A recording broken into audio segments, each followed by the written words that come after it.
Hoje você vai conhecer o Igor Furniel. Empreendedor desde cedo, ele transformou a forma como as empresas encaram a gestão e a consultoria no Brasil. Ele é o fundador da Templon e CEO do Grupo Nest. Igor integrou tecnologia, estratégia e propósito para escalar conhecimento de forma inteligente e acessível. Com uma estratégia que une inovação, sustentabilidade e tecnologia, ele já ajudou milhares de empresas a se tornarem mais eficientes e mais preparadas para o futuro. Hoje vamos conhecer a história por trás desse nome e entender suas visões para os próximos anos do empreendedorismo no Brasil.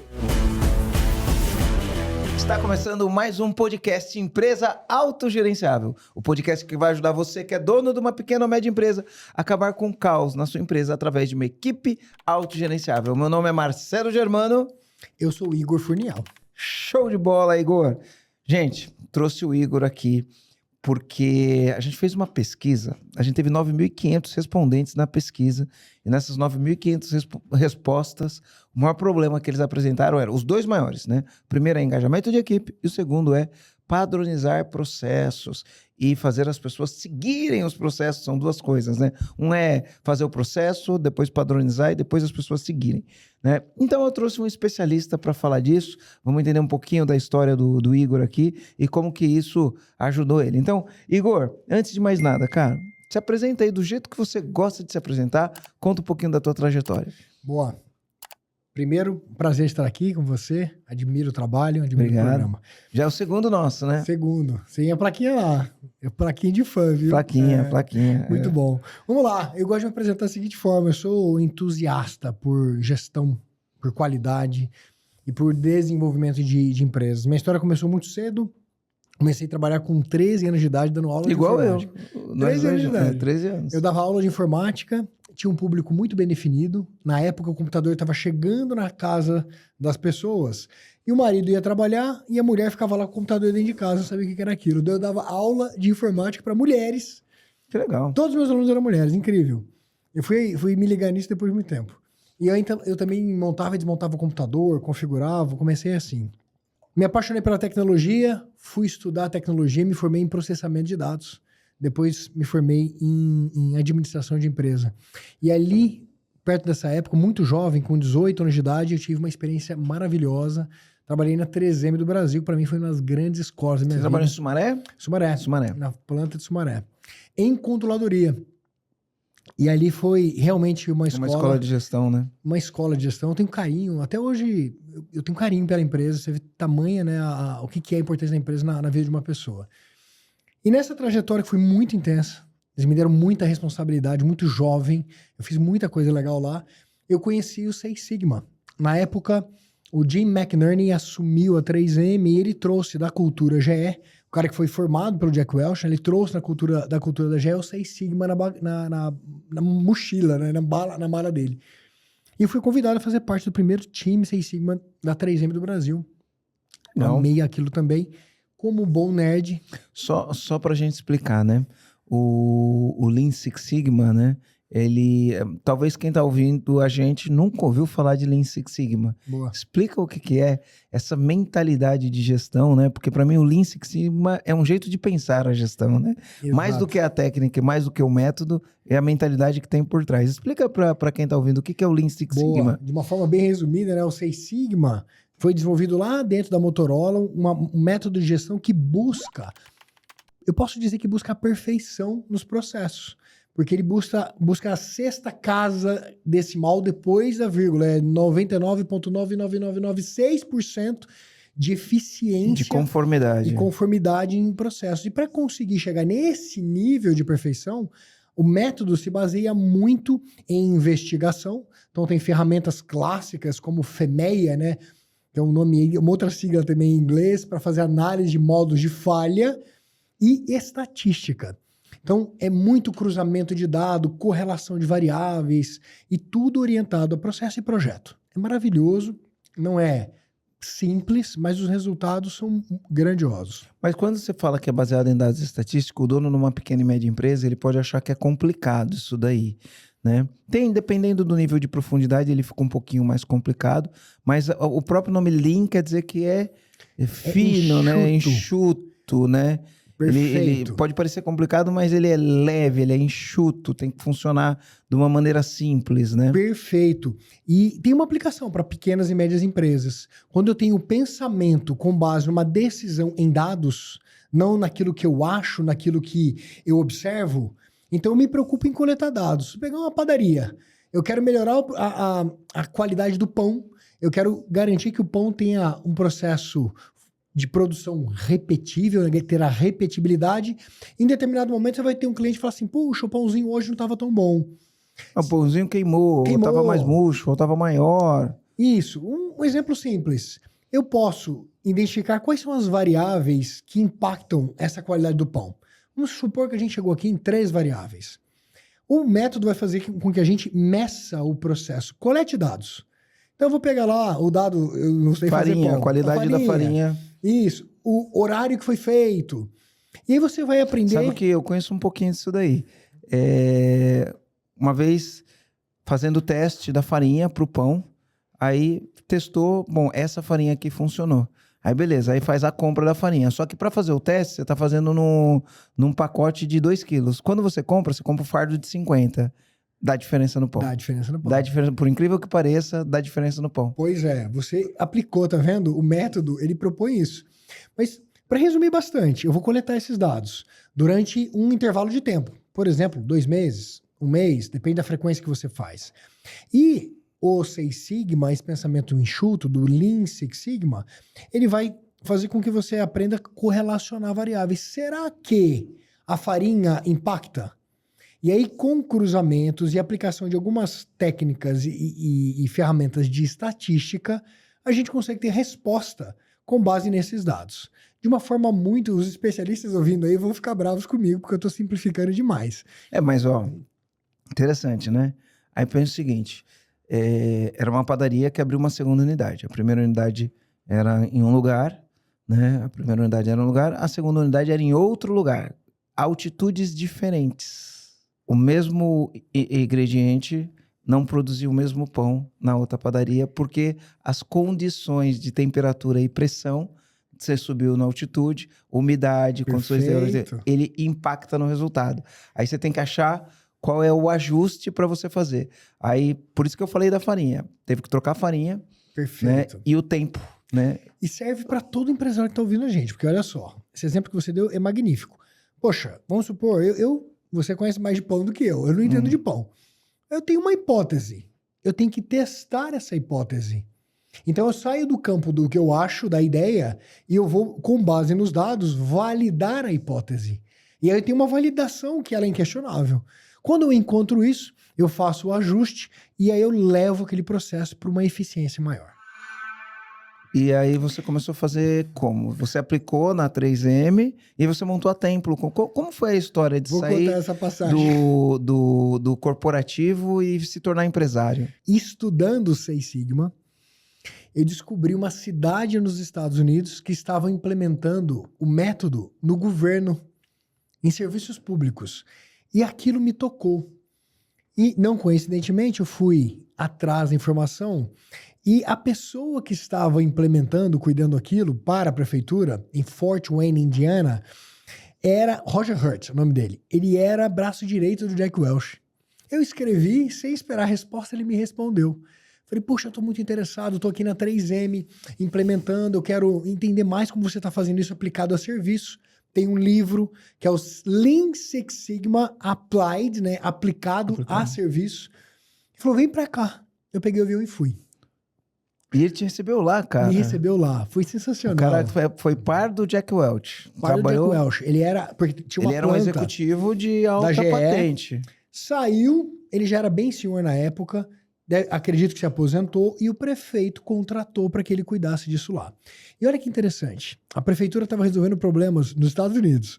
Tinha lá um problema de buraco na rua. Já viu buraco na rua nos Estados Unidos? Difícil, né? Difícil. Tem, mas é tinha difícil, uma reclamação. Eles criaram um projeto para tapar o buraco em 4 horas.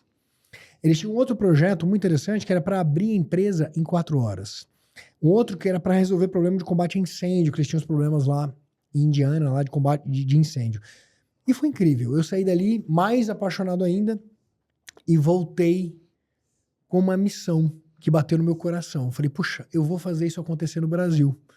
Na época, eu tinha 20 anos, 20 para 21 anos de idade.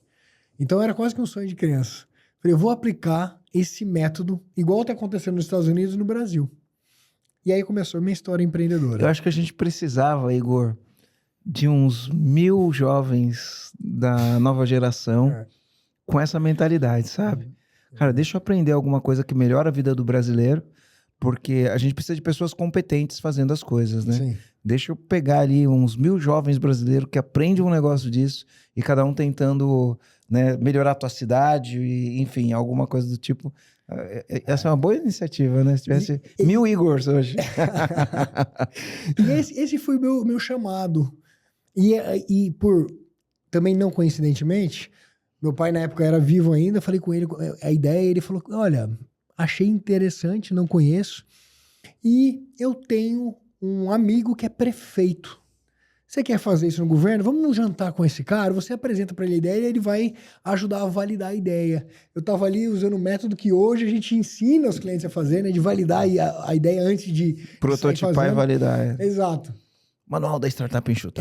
Exatamente. Fui lá pro jantar e, para minha sorte, esse prefeito ficou maravilhado. Ele falou, cara, amanhã, começa para mim.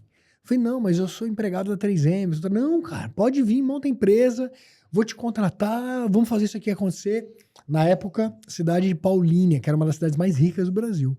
Então tinha dinheiro. Tinha o melhor IDH. Paulínia já teve o melhor IDH do Brasil. Edson Moura, um gigante ali. Não entrar em questões políticas, mas o cara com um propósito maravilhoso. Foi muito importante esse cara na minha vida. E aí começou a minha história empreendedora. Eu fui lá pedir demissão. Foi muito legal, porque na hora de pedir demissão, os meus líderes ficaram pasmos, porque eu vinha sendo preparado para ser um líder dentro da instituição. E eles entenderam que o meu chamado era maior como empreendedor, e eu fui e comecei assim a minha história empreendedora. E aí você começou atendendo essa parte de trazer eficiência na gestão pública. Exato. Né? E como você migrou para criar a Templum, que vai trazer eficiência nas pequenas e médias empresas, e você digitalizou, né? E foi para fazer isso. Porque a mentalidade das pessoas era, o consultor tem que vir no escritório, ficar aqui o dia inteiro, né? E aí, como você teve a ideia de fazer? A Templum começou já digital ou não? Ela começou consultoria lá dentro, ficava o dia inteiro, mapeava processo, Exatamente. Trazia eficiência, trazia... Quando que você virou a chave e falou, não, esse modelo aqui não escala, esse modelo aqui não cresce? E aí você conta um pouquinho o que é a Templum, né? Boa. E quantos clientes vocês têm, enfim. Os saltos foram o seguinte, a gente começou a fazer eficiência para o governo, mas isso não deu muito certo. Por quê? Como a gente explicou aqui, o Six Sigma ele depende muito de dados. E a estrutura de dados no governo, naquela época, inclusive municipal, era muito complexo. Quando tinha muita falha ou alguém não queria que você tivesse acesso. Então, toda hora tinha que ter alguma carteirada ali do prefeito para intervir. Aquilo ali, eu falei, puxa, como empresário, muito jovem, eu falei, cara, esse negócio não vai prosperar como eu gostaria. Mas Deus é maravilhoso, né? Coloca na nossa vida as pessoas na hora certa, visitando, que era visita presencial, e eu, cara de moleque, usava terno e gravata para visitar cliente, visitando o presidente de uma... Eu usei muito terno e gravata. Muito. Eu tinha vários, eu adorava. Não, antigamente no mercado de trabalho, se você não usava terno e gravata, ninguém te dava moral. Imagina eu com 21 anos de idade, carinha de moleque, e ele tinha um pouquinho de cabelo na época, visitando o presidente da Câmara Municipal de Indaiatuba. Lembro e sou grato por esse cara até hoje, Maurício. Cidade incrível também. Incrível, incrível. Maurício Baroni, não esqueço o nome dele. Ele falou, cara, eu gostei desse negócio aí que você explicou, de Six Sigma, mas eu não quero isso não. Eu quero aqui a gestão da qualidade e a certificação da ISO. Na época, eu não fazia isso. Eu falei, tá, mas na minha educação, a ISO ela estava um passo antes do Six Sigma. Por quê? Ela cria gestão com base em... Na época era um pouquinho diferente, mas vou resumir em processos e indicadores. E depois vinha toda essa história que a gente contou aqui do Six Sigma. Eu falei, cara, vou te ajudar. Voltei para o escritório e desenvolvi a solução. Na época, inclusive, com alguns parceiros. E fizemos. Quando nós começamos a fazer isso no governo, virou notícia. Na época, Marcelo, eu não sabia nada de de marketing digital, nada de internet. Era tudo muito analógico. Eu vou chegar nesses 2012 que você me conheceu, depois eu te conheci. Quando a gente começou a ter sucesso, a mídia espontânea, jornal, TV, rádio, começou a noticiar. E as empresas começaram a nos buscar. E é aí que começou a maior mudança e grande transformação na minha vida. Você pediu para contar, né, da Templum, eu vou contar e concluo a história. A Templum é uma empresa, o nome dela é Templum Desenvolvimento de Pessoas e Organizações. É uma empresa que tem como princípio desenvolver pessoas e organizações. A gente busca impulsionar o ciclo virtuoso. Hoje, fazendo consultoria, ajudamos as empresas a atingirem os patamares de gestão, as melhores ferramentas e práticas de gestão com base nas normas ISO. Isso. Então a gente ajuda as empresas assim, uma consultoria que prepara para certificar. Do ponto que eu parei ao ponto que nós estamos hoje, nós já ajudamos mais de 7 mil empresas, em mais de 700 cidades, 6 países, todos os estados brasileiros. E foi um sucesso por conta do que eu vou contar aqui. Conta aí. Contar? Fiquei curioso. Bora lá. Boa. Olha só. Você já fez um spoiler. Nós éramos consultores de terno e gravata que íamos até as empresas fazer o processo de transformação. Só que eu percebi como empresário que aquilo ali era maravilhoso, porque as empresas se transformam. Como faz aqui no EAG, né? O trabalho que vocês fazem é incrível. A empresa entra num ponto A, sai no ponto B muito melhor do que ela entrou. E a gente tem vontade de fazer muito, não é? Você quer fazer para muito empresário, porque isso é o chamado, é o propósito. Só que, cara, visitando empresa uma vez por semana, um profissional atende 5 empresas no máximo. Com sorte é um de manhã, uma tarde na segunda-feira, dá para atender 6 e trabalhar muito. Eu falei, cara, isso aqui não vai prosperar. Eu fui buscar métodos para tentar fazer isso com mais eficiência e com escala. O fato é que eu não encontrei nada que eu acreditasse funcionar. Tinha um americano fazendo isso através de um faça você mesmo. Tinha o Sebrae no Brasil fazendo isso, invertendo a lógica. Ao invés do consultor ir até o empresário, ele trazia os empresários para dentro de um hotel, ele disseminava conhecimento. Só que isso não deu certo. Por quê? O empresário precisa do acompanhamento. Né, o que a gente tem aqui no EAG? Tá ali do lado do empresário, ajudando ele a fazer. Tem que acompanhar. A cada 15 dias tem que ter um checkpoint. Importantíssimo. Falei, pô, esse negócio não vai funcionar. Eu sou muito espiritualizado, acredito muito em Deus, e um dia eu acordei com um insight. Cara, já sei o que eu vou fazer. Mas foi assim, eu recebi um download. Sentei e escrevi tudo. E esse escrever tudo, vou tentar continuar resumindo, é um método que simplesmente executa o conceito da consultoria, só que quebrando alguns paradigmas. Por exemplo, consultoria é sair do ponto A e chegar no ponto B. Faz isso com base no conhecimento e experiência de alguém, certo? Mas por que o sujeito precisa estar lá? A gente começou a trocar a presença pela disponibilidade. Como? Eu pego o conhecimento, transfiro ele num produto. Esse produto pode ser consumido pelo cliente. Poxa, mas quando você não está lá e ele tem dúvida, a gente quebrou o segundo paradigma. As dúvidas são tiradas quando eu estou lá, certo? Agora elas vão ser tiradas 24 horas por dia. O cliente clica e fala comigo de forma ilimitada, quando ele quiser. E esse foi o segundo ponto. E tem um terceiro. A gente, por se deslocar muito, deixava muita tarefa para o cliente. E muitas vezes voltava na empresa, a tarefa não estava executada. A gente começou a dividir. Fala, poxa, eu não vou delegar para o cliente o que pode ser feito por mim. Esses são os 3 pilares. Pegamos esses 3 pilares, mais um monte de conceito e criamos uma plataforma de tecnologia. Resultado disso tudo, o meu consultor que atendia 5 empresas passou a atender 50, 60, chegamos até 90. Aumentamos absurdamente a escala e quebramos a barreira geográfica. Quando a gente colocou esse negócio de pé, pronto. Porque senão o cara tem que... Você tem um cliente em Paulínia, outro em São Paulo, o outro no Rio de Janeiro, você não consegue atender os 5 na semana, né? Porque o deslocamento inviabiliza, né? Isso. E quando... Ou o cara perde a vida, né? Perde a mulher, perde tudo, né? E quando você contrata uma pessoa para fazer isso, vem um monte de problema junto. Você não consegue garantir a repetibilidade, o padrão, a qualidade. É possível, mas é mais difícil.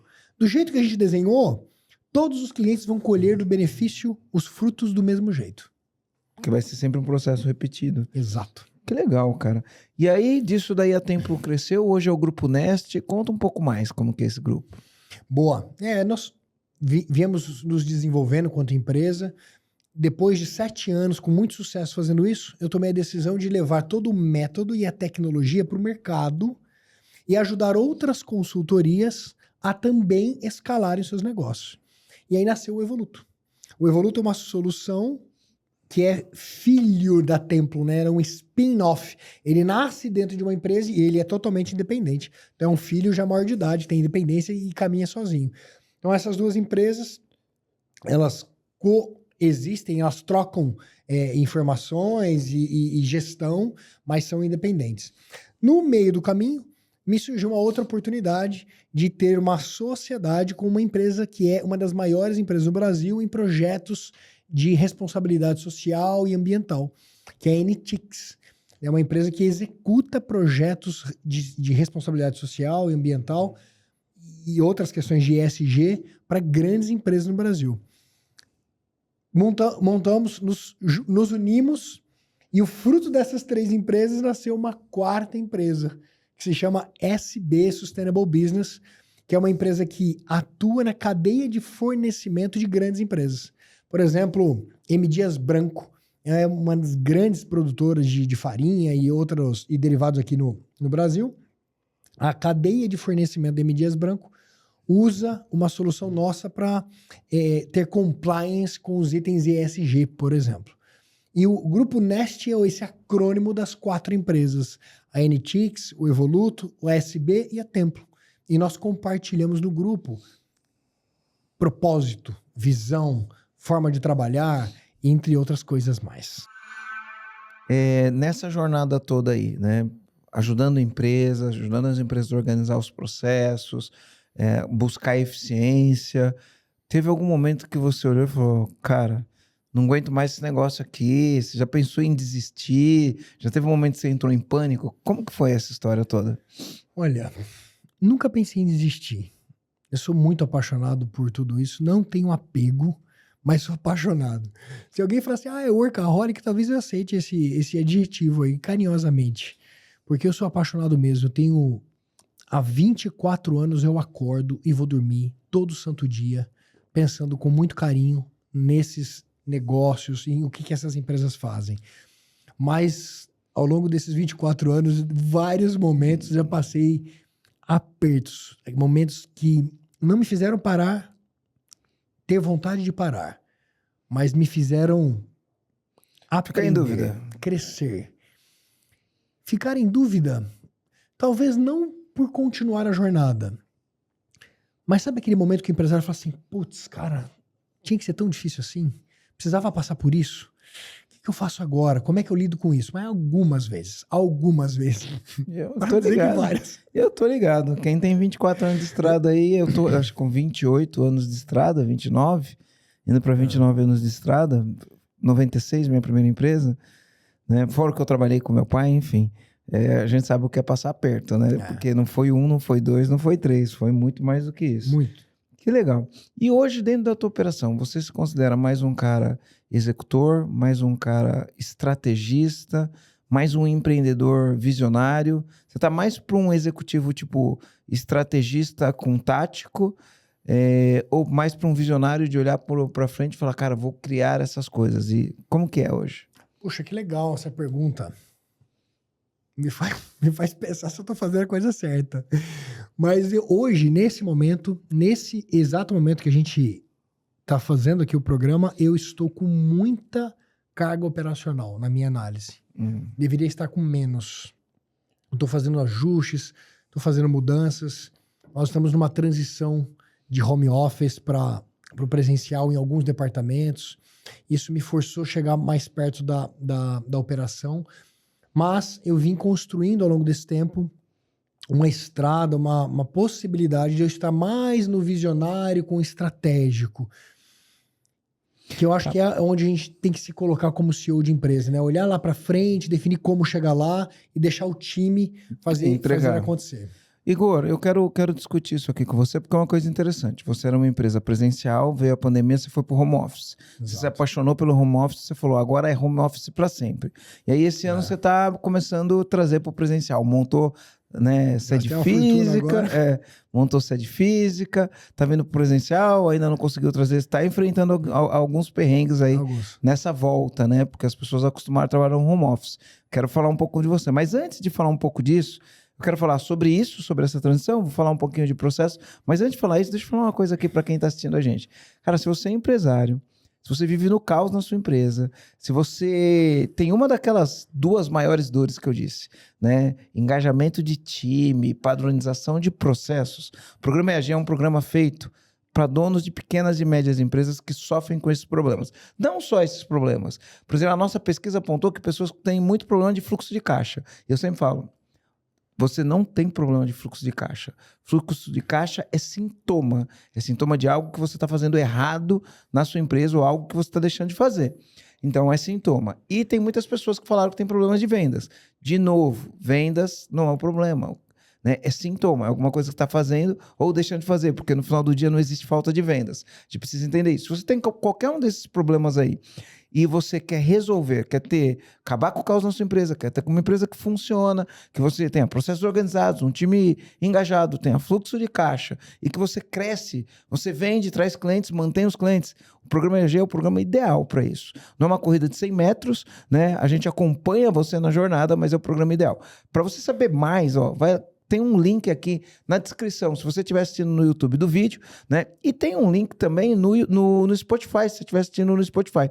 Clica no link, preenche o formulário. O pessoal do meu time vai entrar em contato com você e a gente vai ajudar você a acabar com o caos, tá? Na pior das hipóteses, você vai ter clareza de onde você quer chegar, você vai entender quais os obstáculos te atrapalham, você vai entender quais as oportunidades você pode ter ao remover esses obstáculos e eu garanto que você vai sair de lá energizado. Se a gente apertar a mão e fazer negócio, nós vamos trabalhar os fundamentos da sua empresa para ajudar você a acabar com o caos na sua empresa, beleza? Então, o link está disponível aí. Já aproveita, dá uma moral pra gente. Segue o perfil, se você não segue o perfil, aperta o like, gostei e encaminha para alguém assistir esse vídeo aqui também. Bora lá, então você veio a pandemia 2020, você era presencial, você foi para online, né? E aí agora 2025, até ano passado você falava que vida maravilhosa trabalhar no home office, e agora você olhou e falou, tem algum movimento estranho acontecendo e você está voltando para o presencial. Conta um pouquinho disso daí pra gente. É bem isso. Dia 20 de março de 2020, tomei a decisão. Na época, nós tínhamos 2 casas alugadas, sede de cada uma das empresas, na mesma rua. Entreguei tudo e falei, esse negócio não vai ser rápido. Então, desmobilizei e fomos para casa. Na época, todos estávamos em Campinas. Passou 2021, passou 2022, e como nós somos fanáticos por processo, acho que uma coisa muito legal pra gente falar aqui... Processos no home office funciona? Funciona. Então conta aí pra gente. Funciona. A gente fez isso. Primeira coisa, falou, não é mais presencial. Mudou o contexto, eu vou mudar a forma de gerir. Então nós criamos processos para lidar com o trabalho no home office. Primeira coisa, adotamos tecnologia para ter um workspace, para conseguir realmente simular aquilo de ter a pessoa a um clique de distância. Criamos uma série O que vocês usaram? O Teams ou... Não, a gente usou a suíte do Zorro. Do Zorro, legal. Zorro que é daqui de Floripa, Isso, Zorro Click, Zorro People, Zorro Connect, Zorro Project. Uma suíte do Zorro, Zorro Mail, que era uma solução, ainda é muito boa, a gente usa até hoje, com uma relação custo-benefício muito bom. Criamos processos para isso. Aí olhamos para a cultura. Será que cultura se desenvolve, não desenvolve? Dá para desenvolver. E eu posso dizer, hoje no Brasil, talvez eu seja um dos que está segurando a bandeira do home office até agora, 5 anos já. Tudo dá, mas tem que ser feito de uma forma diferente. E com as pessoas certas. E com as pessoas certas. Aí a gente foi desenvolver o processo para fortalecimento de cultura. Nós tínhamos um evento presencial que é o Grow Together. Inclusive, você precisa ir lá. Grow Together, crescer juntos. Toda quinta-feira, das 8h20 às 9h20 da manhã. É assim há uns 15 anos. Quando a gente veio para o home office, nós mantivemos. Então, hoje nós reunimos todas as pessoas e executamos os ritos de cultura. mudou o processo de contratação, o processo de onboarding, de acompanhamento. A gente criou uma tutoria. Que imagina quando você... Isso é bizarro no home office. Contratou uma pessoa para trabalhar. Aí ela chega lá, não chega em lugar nenhum, né? Ela liga o computador dela... E começa. Tá, mas a pessoa tá totalmente perdida. Então ela é recepcionada. Tem que fazer o onboarding. O que é a empresa, o que é o processo, o que é a cultura. Como se estivesse dentro da empresa. Simula isso. Só que a hora que termina essa reunião, a pessoa que estava com ela não tá mais. Não tem mais ninguém ali. Não tem alguém que ela vai levantar e falar assim, puxa, vem cá. Então, a gente precisa ficar atento a isso. Então, a gente criou um programa de tutoria, que é um colaborador que não precisa ser daquela área, mas que tenha maturidade para acompanhar aquela pessoa por pelo menos 30 dias. E ela vai estar a um clique de distância. Tipo um anjo. Exatamente. Algumas empresas fazem isso no presencial. A gente chama de anjo. Isso aí, ótimo. Aqui tem, verdade. A gente trouxe isso pro digital. Então, mas ainda tem esse desafio, porque e o anjo trabalha também, né? Trabalha. Aí Ele trabalha, mas acompanha, dá os feedbacks, mostra como usa a plataforma, mostra como funcionam as coisas, enfim. Só que no presencial, igual tem aqui, você levanta a cabeça na baia assim e fala, eu preciso de uma ajudinha. No digital, às vezes, não é tão imediato, tem esses desafios. E foi bem em 2021, 22, 23, 24. E de um ano para cá, eu tenho observado alguns itens que me fizeram mudar. Alguns pensamentos. Vamos lá, me fala aí sobre esses contar? pensamentos. Porque assim, vou falar a minha experiência, né? Veio a pandemia, a gente foi obrigado a ir pro home office e a gente arrebentou, né? Cresceu absurdamente com a pandemia, mas a gente só contratava gente de Floripa, né? Só porque a gente tem a mentalidade do presencial. Aí a pandemia foi embora, a gente voltou pro escritório, ficamos trabalhando tudo presencial. Depois a gente implementou um híbrido. Uma vez por semana podia trabalhar em casa. E aí pra gente não funcionou. Não funcionou e a gente tirou o híbrido. Na verdade, nós somos uma empresa que é híbrida. Então, o nosso serviço de consultoria, vamos dizer assim, que a gente chama de acompanhamento, não chama de consultoria, as pessoas trabalham remoto. Mas a nossa operação, ela é presencial. As pessoas trabalham aqui. Eventualmente, a gente tem alguém que... um editor de vídeo que não trabalha na empresa e a gente contrata porque não estamos dando conta e a gente contrata. Mas a gente não aprendeu a trabalhar na gestão home office. Né? E aí eu falo que a gente não aprendeu, pode ser por várias coisas. Pode ser porque na nossa liderança a gente não sabe fazer desse jeito. Eu até gravei um podcast falando sobre como que é o trabalho remoto, né? Ele não chama de home office, ele fala remoto. Né? O trabalho remoto, ele é uma comunicação não assíncrona. O que é uma comunicação não assíncrona? A pessoa não precisa responder na hora. Né? Você precisa de alguma coisa, você solicita, a pessoa vai, enfim, né, acessar aquilo em algum momento e ela te responde. E eu não consigo trabalhar desse jeito, porque quando você está no presencial, você levanta, você vai lá e fala assim, Igão, chega aqui, vamos ver esse negócio aqui. Eventualmente você pode estar numa reunião e você vai falar assim, agora eu tô em reunião. Beleza, terminando aí você vai lá? Terminando aí eu vou lá. Aí você vem e a gente trabalha. No home office não dá para fazer isso. E este é o meu comportamento. Então, eu não falo que não funciona. Eu tenho um amigo que é executivo de alta patente numa grande empresa multinacional e ele trabalha remoto. E ele performa. Não estou falando de gente que ganha... Estou falando de gente que ganha mais de 70 mil reais por mês, executivo. Né? E ele performa. Mas a empresa sabe trabalhar desse jeito e ele sabe trabalhar desse jeito. Eu não sei trabalhar. Então, o home office, para mim, na minha mentalidade, na minha cultura... ele não funciona. Mas é estranho eu falar isso, sendo que todos os meus times de consultores, que eles não estão na operação no dia a dia, eles trabalham remoto. Então, coisa que o remoto vai funcionar muito bem. Tem coisa que o remoto... Por exemplo, meu time de vendas... Não, tem que ser presencial. Meu time de vendas, quando a gente estava no híbrido, foi para casa, a pessoa foi para casa, não performa, não vende. Então, não vende, não agenda. Isso, mas esses exemplos que você deu, esse que você acabou de dar, para nós... A gente aprendeu a desenvolver, aprendeu a funcionar. Parecido com o presencial. Marcelo, eu preciso falar com você. Puxa, cara, agora não dá, tô numa reunião. Você não tem a pessoa ali, você tem um texto, né? Porque a mensagem dentro desse workspace é uma mensagem de texto. Até que sim, tem uma reunião e a gente conversa. Mas onde está o ponto? E por que eu tomei a decisão e agora nós já montamos um escritório lindo aqui dentro do Square. Lá é o nosso espaço também. É um endereço maravilhoso ali, a gente tá muito feliz naquele lugar. Por quê? Falou assim, não performou? Cara, a gente vendeu múltiplos milhões de reais em 5 anos. Não é 1 milhão, foram múltiplos milhões todos os anos. A gente vendeu bastante. A gente entregou? A gente entregou. O nosso NPS bate 90 e tantos pontos. A gente conseguiu fazer as coisas. A gente tem uma área de tecnologia que desenvolve software, a gente desenvolveu o software. Fala, pô, cara, louco, por que mudar isso então?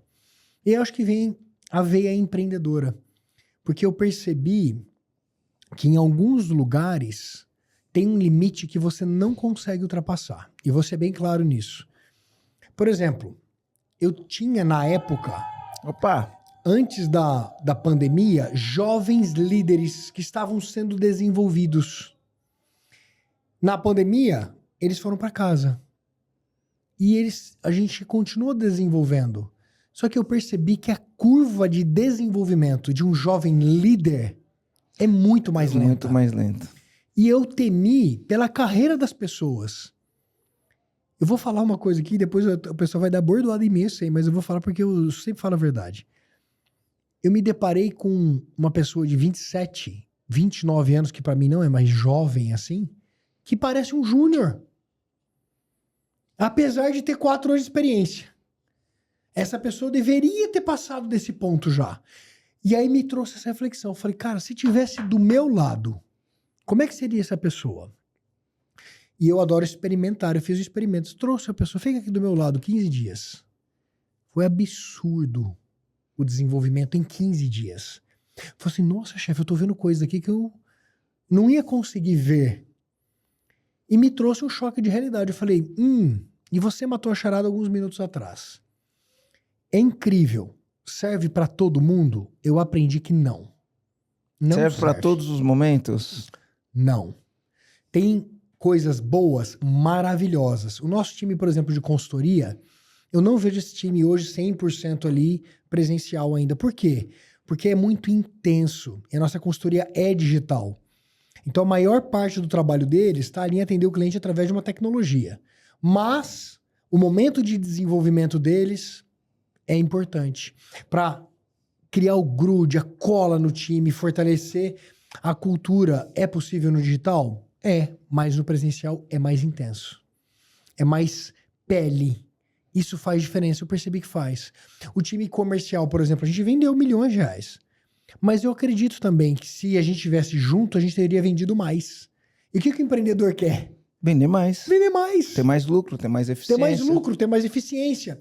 Então a resposta, eu posso falar isso com muita humildade, de quem está fazendo só isso nos últimos 5 anos, dá para fazer?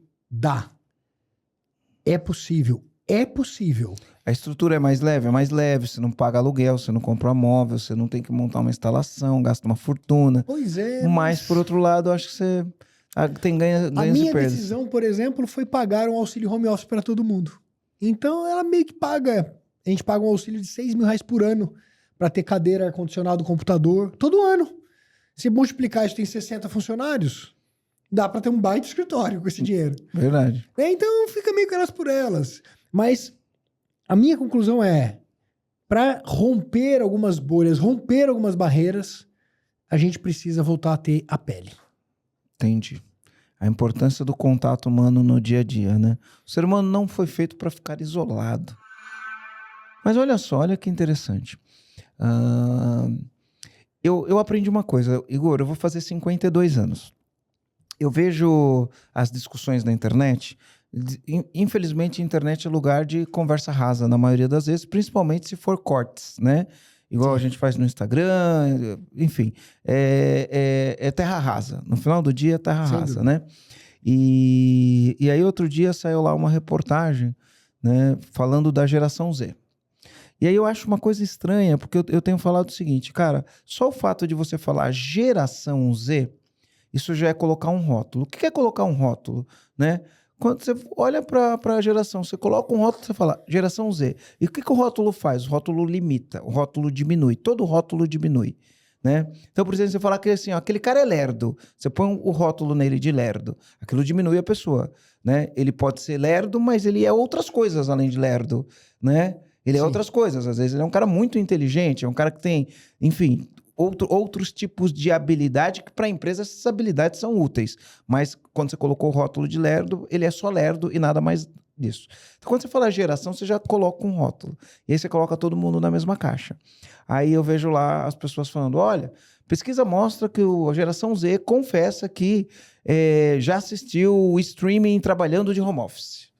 Né? Aí chega um monte de gente que começa a discutir, essa geração não sei o quê, papapá, papapá, papapá, e aí um monte de discussão.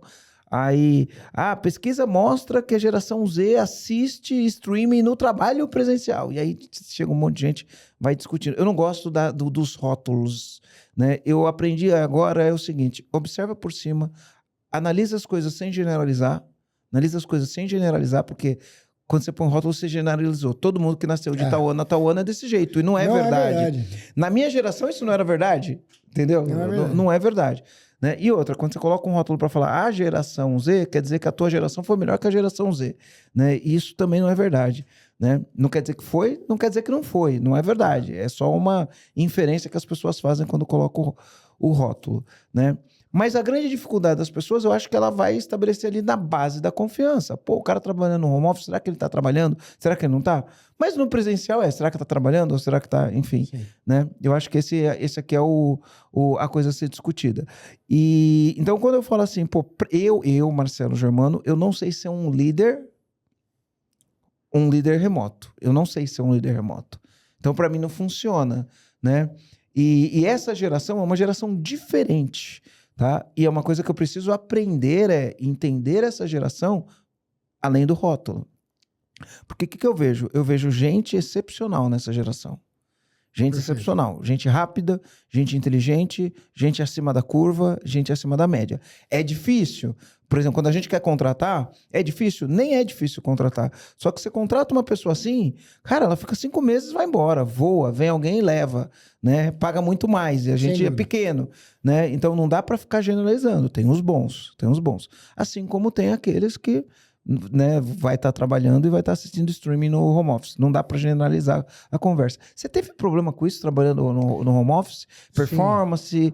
A pessoa não entrega, é para entregar de um jeito, entrega menos do que entrega, perfeito, dá desculpa, sim. Tem muito side job. Como que é essa parada? Sim, e são os problemas parecidos com... O presencial também tem esses problemas. Exatamente, porque são 24 anos de história, 18 anos presencial, 5 no home office. Então tem mais tempo lá do que cá. E eu aprendi uma coisa que é uma verdade, eu posso dizer, absoluta. O ambiente molda comportamento? Sim, um ambiente molda o comportamento. Você pega o sujeito dentro de um quarto sozinho, ele pode ter um tipo de comportamento. Dentro de um ambiente cheio de pessoas que se comportam de tal forma, vai moldar um pouco o comportamento daquela pessoa, certo? No home office, no trabalho, aquela pessoa que era improdutiva, ela vai ser improdutiva sempre. Ponto. O cara que enrolava, ele vai enrolar sempre. Porque tem um perfil comportamental com problema de enrolar, de assistir o streaming.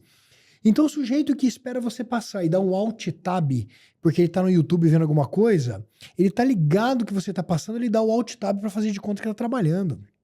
Ou seja, é uma pessoa que é improdutiva, ela não é boa trabalhando. Ela tem um problema de produtividade. Quer que eu fale uma coisa aqui agora? Olha o corte ali, Pedro, olha o corte aqui, né? Às vezes a pessoa faz isso e se acha o esperto, né? Então tá ali, aí dá o alt tab, tá fingindo que tá trabalhando e ela se acha um esperto. Porque na cabeça é esperto, né? É o esperto. Mas a grande verdade você sabe que... Mas ela é improdutiva. Ela tá fazendo isso, ela tá produzindo menos. Você sabia que a palavra pobreza significa improdutivo? Na etimologia da palavra... A etimologia da palavra pobreza, eu aprendi isso com o Júnior Marabá. A etimologia da palavra pobreza, ela vem de pau, que é pequeno, per, que é produtivo. Então, você fala assim, nossa, esse cara é paupérrimo. A palavra paupérrimo, ela era designada para terras pouco produtivas ou para gado pouco produtivo. Então, você fala, nossa, essa terra é pouco produtivo. O gado, esse gado aqui, ele é pouco produtivo, ele é paupérrimo, ele é pauper. Né? E aí se transformou essa palavra produtividade se origina disso. Não é assim, a pessoa que é improdutiva, ela é pobre. né? É pobre. Ela é pobre. E aí, muitas vezes, a pessoa se acha inteligente sendo pouco produtivo, e, na verdade, cara, não dá para criar riqueza se você for improdutivo. Vai continuar Exato. pobre. E isso é um problema do home office? Não. É o problema da produtividade. Time, eu me orgulho do meu time pra caramba. Eu vi pessoas trabalhando como eu nunca vi. De verdade, porque a gente tem registro, pessoas que trabalhavam de madrugada quando tem um problema, pessoas que não têm problema de produtividade porque elas são boas pessoas, bons profissionais. Eles vão ser bons presencialmente e eles vão ser bons em qualquer lugar. A questão, então, quando a gente olha para isso, e se alguém tá ouvindo e fala assim, ah, não, mas é porque quando tá na minha frente, eu estou vendo. Desculpa, você está administrando a mentira. Você está administrando a hipocrisia. E quem administra a hipocrisia administra a pobreza. Essa pessoa que você precisa ter o olhar para ela trabalhar, ela não deveria estar na sua empresa. Nem no presencial, nem em casa, nem em lugar nenhum. Esse é o fato. Então, isso não é um problema do home office. Mas o que você falou da cultura, né?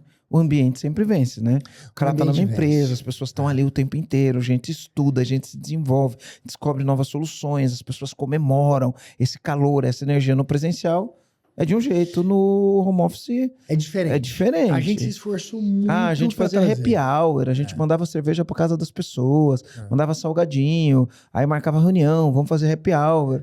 Mas é diferente, não tem o toque humano, na minha opinião, né? Isso durou dois meses, lá no começo da pandemia. Depois isso morre, porque a proposta não é essa, das pessoas em volta da mesa.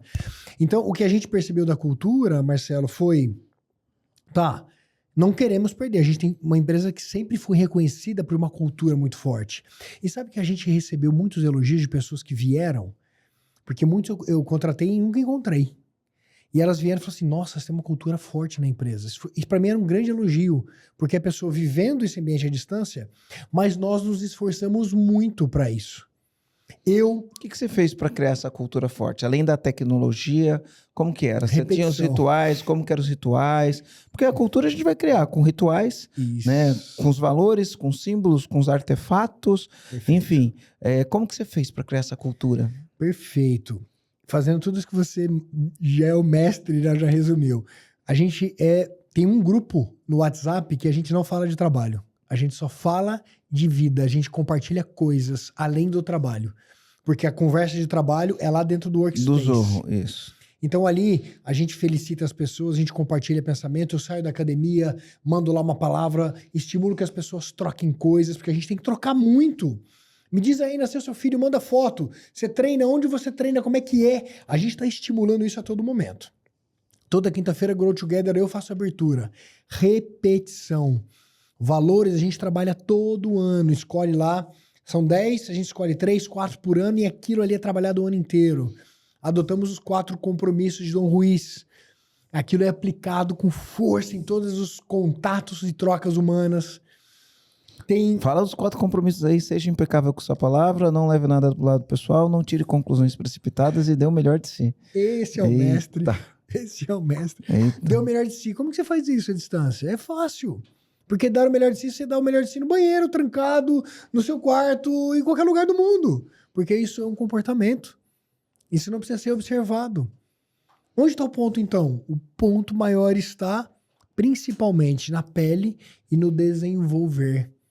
É mais fácil, é menos custoso, é mais rápido. Porque, experiência agora, voltamos. Você tem que ir lá tomar um café comigo. Tá ali a pessoa, eu estou na minha sala, ouvi.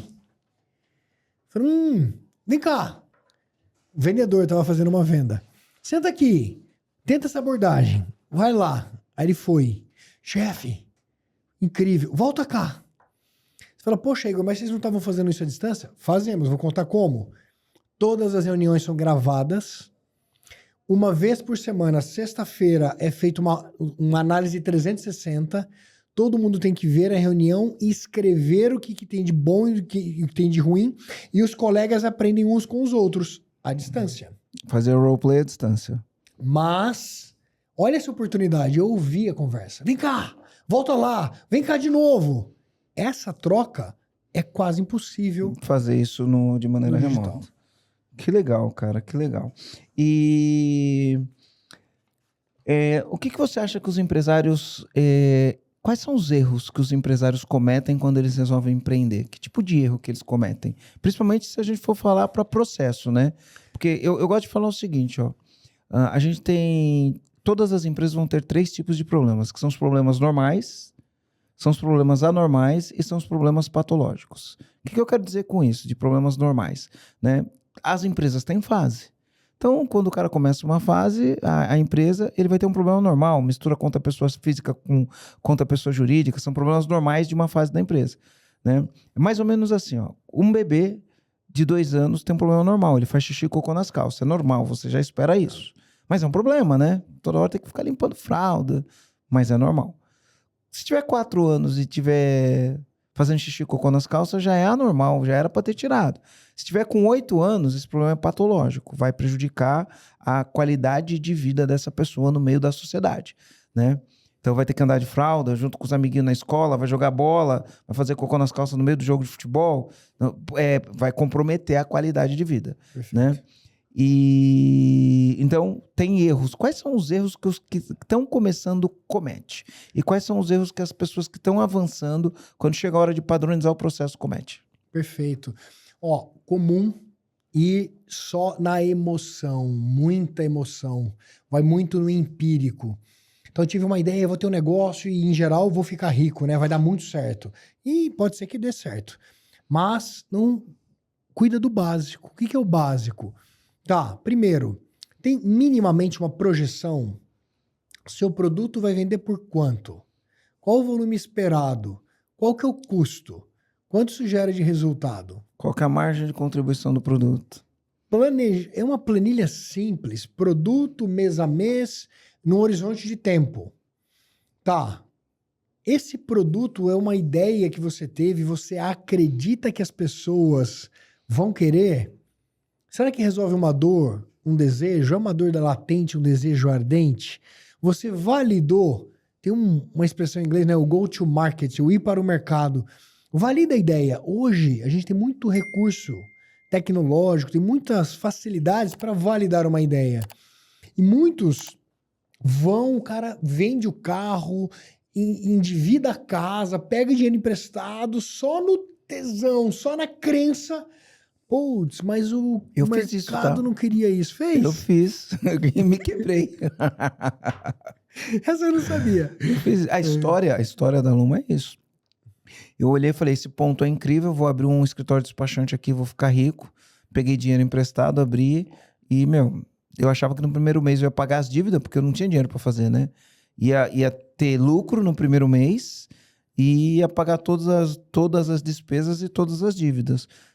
Demoramos pra caramba pra chegar no ponto de equilíbrio, enquanto isso os boletos não pararam de chegar e os cheques não pararam de compensar, porque era uma época que era cheque, né? Eu assinei muito cheque. Eu tenho muito cheque que voltou muito 2 vezes, muito. Mas enfim, depois a gente mudou de estratégia, saiu da estratégia do B2C, foi pro B2B, pivotou no meio do caos, a gente pivotou no meio do caos, aí acertamos uma na veia, né? O Papai do Céu abençoou, acertamos uma na veia, e aí a gente deu uma reviravolta, que é o que muitos empresários acabam fazendo, né? Essa reviravolta muitas vezes vem nesse sufoco, né? Mas precisa. Porque é isso, tá? Então, eu tenho minimamente uma projeção financeira. Eu tenho pelo menos uma validação. Putz, é isso aqui mesmo. E tem técnica para fazer isso, né? Pesquisa é uma delas simples. E depois, eu sempre recomendo o seguinte, tá? Onde é que você quer chegar? Porque às vezes a gente tem uma frase que ela é perigosa. Ah, mira a lua que você acerta uma estrela. Eu não gosto disso. É romântico demais, cara. Eu detesto isso. Eu não acho que é romântico, eu acho que é hipócrita. Também.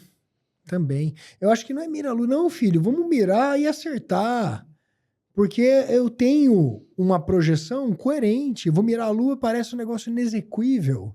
Para tentar acertar, então é sorte ou é habilidade? Eu prefiro na habilidade.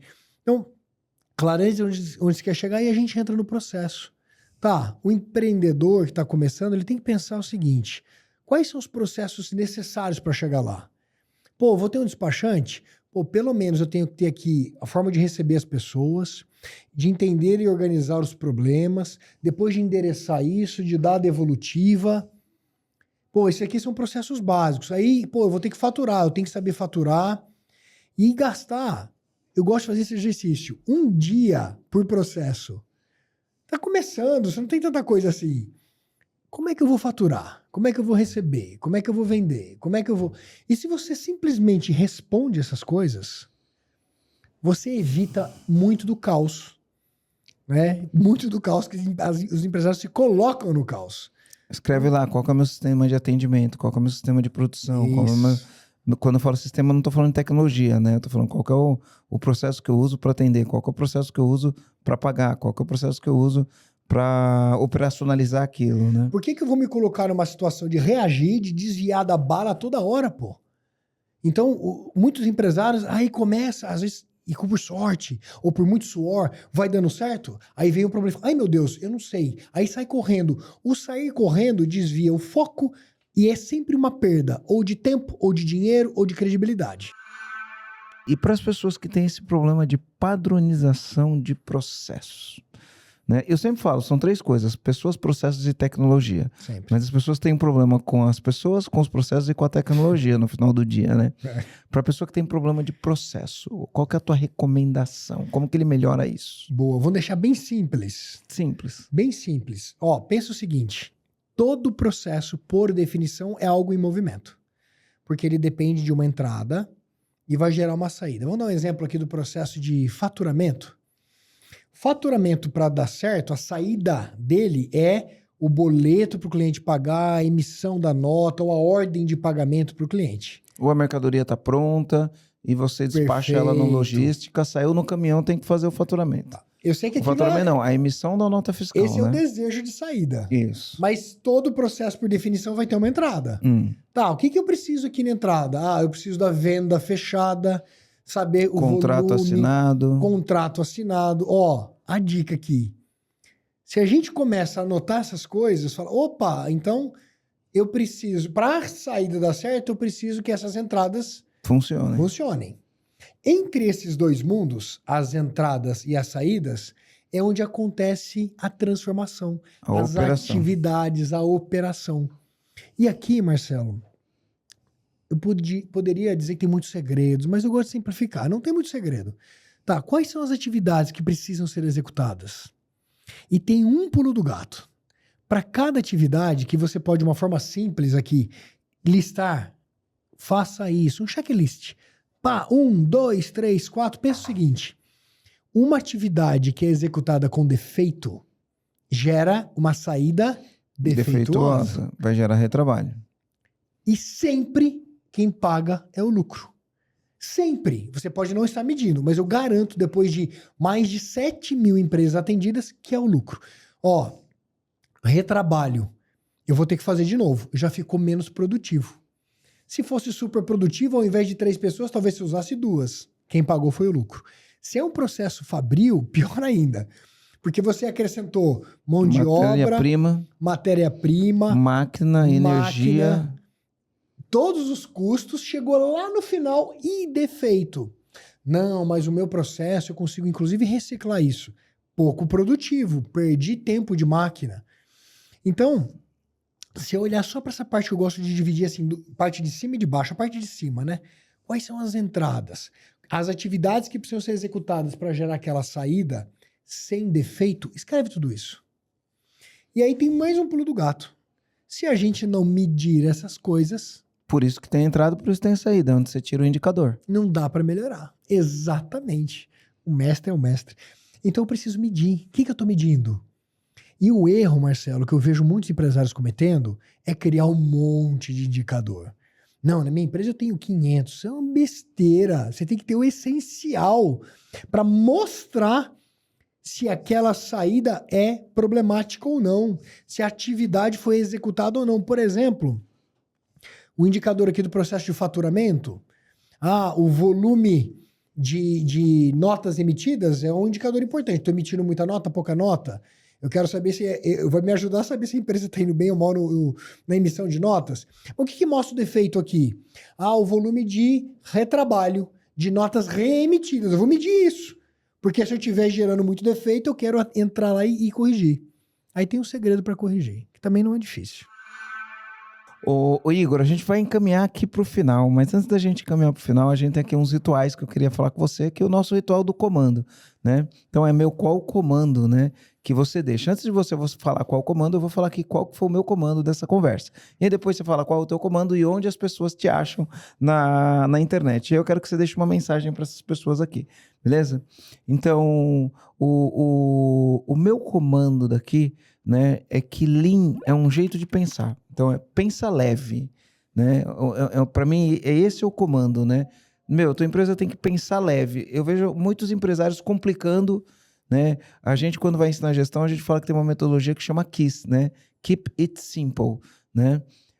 Keep it simple, stupid. Mantenham as coisas estupidamente simples, como diria o Vitor Damasio, né? Então, pensa leve, mantenha as coisas simples que vai funcionar, os processos vão funcionar e tua empresa vai alavancar.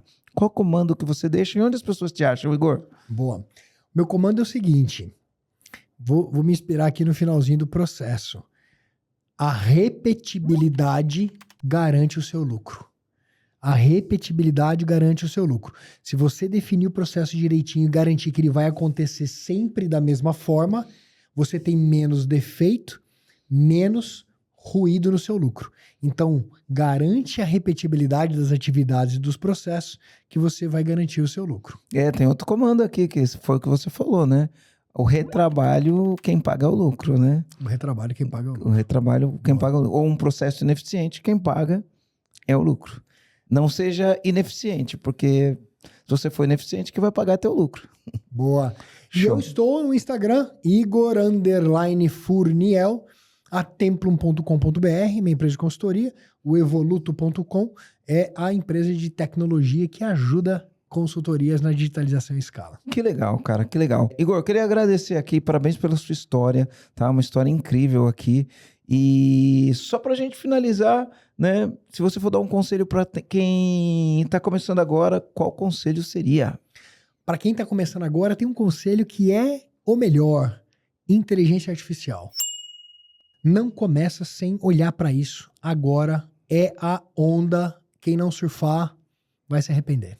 Legal, ó, já abriu um looping aqui, não dá pra gente entrar nesse looping, que senão a gente fica mais 2 horas aqui, mas já abriu um looping. Inteligência artificial, tá de olho, né? Tem uma janela de oportunidade com poucas barreiras de entrada que vai melhorar o seu negócio, tá? E se você quiser começar com inteligência artificial, você já começa, enfim, de um jeito muito mais eficiente, muito mais produtivo. Igão, obrigado, cara. Obrigado, irmão. Muito obrigado a você. Sempre um prazer. Quero ver você aqui mais vezes, beleza? Sempre que você comandar, estarei. É isso aí. É isso aí, comandante. Se você gostou desse podcast, né, dá sua curtida aqui. É isso aí, valeu. Comandante, se você quiser saber sobre modelos de negócios inovadores, ó, clica aqui. Você vai assistir esse episódio que eu gravei com o Alex Lacativa. E se você quiser saber sobre como vender mais utilizando gatilhos mentais, ó, você vai clicar nesse vídeo aqui, que a gente gravou com o Gustavo Ferreira falando sobre gatilhos mentais. Então é só clicar aqui e aprender como utilizar gatilhos mentais para você vender mais. É isso aí, comandante. Valeu!